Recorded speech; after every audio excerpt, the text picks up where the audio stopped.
Gen Z has extraordinarily high rates of anxiety, depression, self-harm, and suicide, much higher than kids who were born just 3 or 4 years earlier. And so there is a mental health crisis. People all over America, Britain, Canada, Australia see this.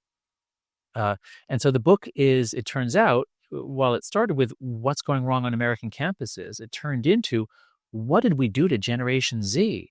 What is going on with them that they have such high rates of mental disorders?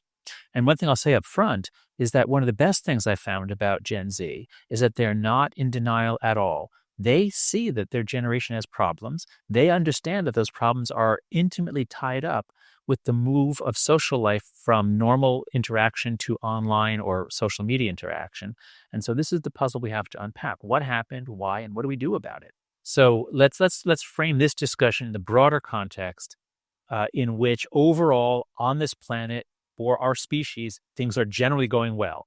Poverty is declining, prosperity is rising. So Steven Pinker has 2 books about how the broad trends are good, how people have for centuries or millennia overplayed the negative, they've been too pessimistic. And I've got to admit he's right about that overall. But as you say, it's in the data. And so in chapter 7 of the book, we go into the data on mental health, and it is just stunning. It's not a small effect.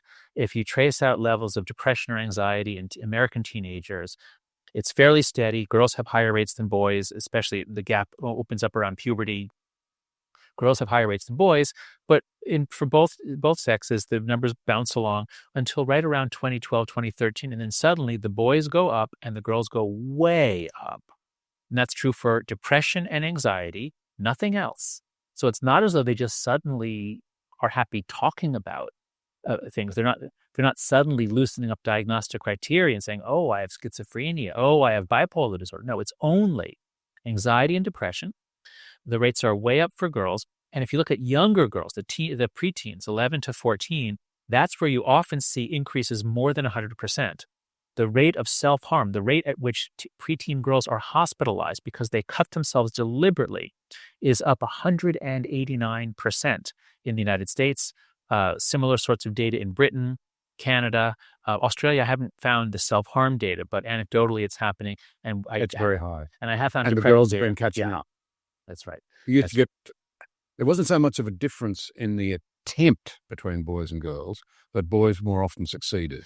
Well, the general finding is that girls make many more attempts because they use reversible means, and it's often seen not as a deliberate attempt to actually end their life, but a cry of desperation and a plea. So girls in every country I've looked at, girls make many more attempts at suicide, but they usually use pills that are reversible. Boys make fewer attempts, but they tend to use guns or tall buildings, and so they're more likely to be successful.